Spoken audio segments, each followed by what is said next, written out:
In today's video, we're going to talk about why narcissistic individuals, and in this case, narcissistic parents, make us obsess so much over them. Have you ever noticed that you have spent a lifetime focusing on what your family are doing, obsessing over what your family are thinking or feeling? Do you constantly feel like you are putting way too much importance on your family, on your parents? If this is you, then please keep watching because this video will be really useful for you.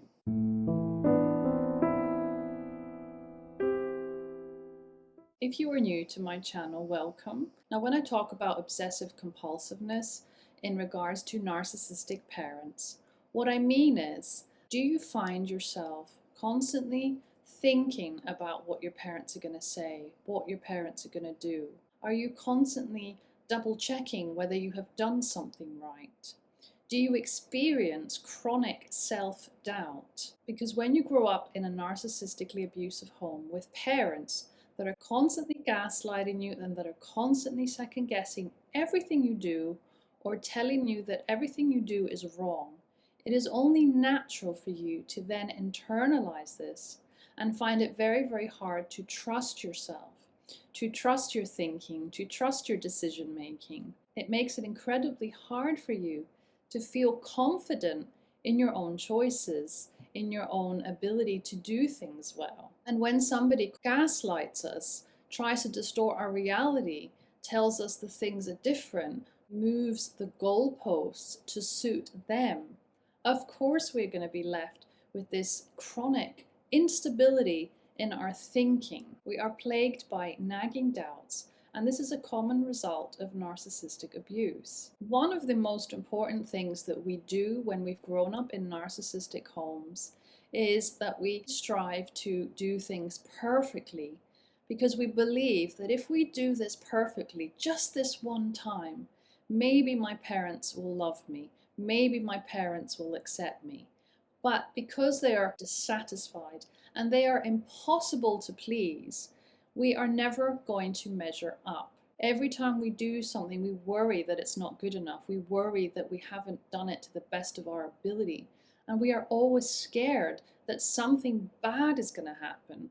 We start catastrophizing or preparing for something bad to happen. We obsess about whether other people like us, whether other people accept us. We obsess about whether the quality of our work is good enough. Because we do have this chronic sense of uncertainty, of self-doubt, we will rarely stand our ground when we are around other people. We are scared of other people because of how we were groomed in our childhood. We were made to be scared of making a mistake. We were made to fear our parents. It is a form of brainwashing that we have had from a young age. So a child of a narcissist is constantly focused on the narcissist's needs, is constantly focused on pleasing the narcissist. You know, the funny thing is, when I was at university, a very good friend of mine asked me, why do you always talk about your parents? Why do you always obsess so much about them? And when he said that, I was really quite confused because up until that point, I didn't think that my behavior was weird. I didn't think that the way that I was behaving was different. I thought that this was normal. But in hindsight, when I go back to this point in my life, he was right. I spent a lot of time at university worrying about my parents, worrying about how my mum was because they had recently just got divorced, worrying about her emotions, worrying about how depressed she was, worrying about my dad moving on with a young, beautiful Russian woman who was only 5 years older than me. I was constantly worrying about what my parents were doing.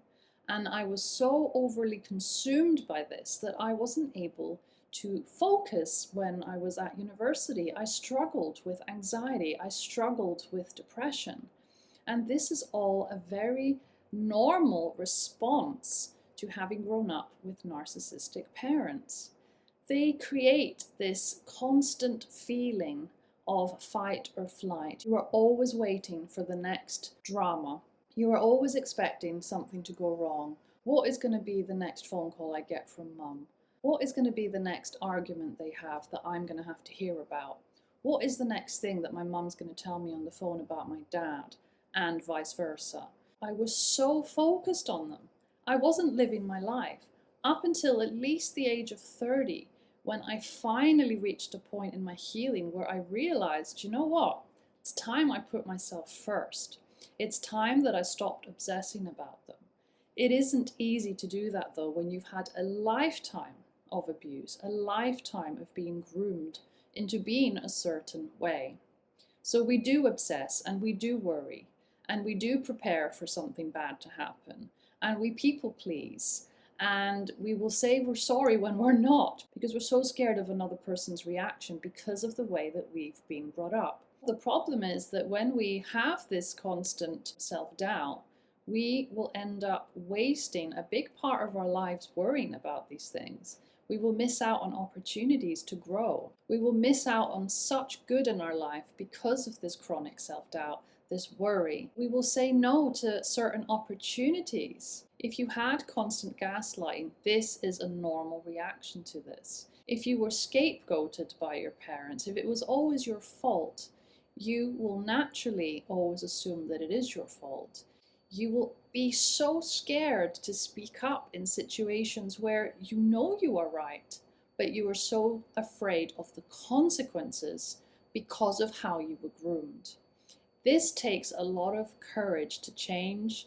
It takes a lot of persistence. And if you can commit to lots of tiny baby steps of doing something differently to how you did it before, then try and learn to set new boundaries and see what happens.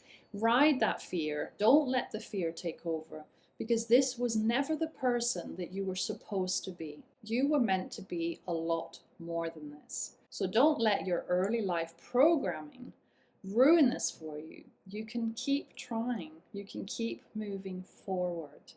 Now, if you could relate to this video, I would love to hear your experience. And if this video has inspired you to want to change something about yourself, then please send me an email and reach out. I do offer one-to-one coaching. I do have some availability at the moment. So please let me know and I will get in touch with you.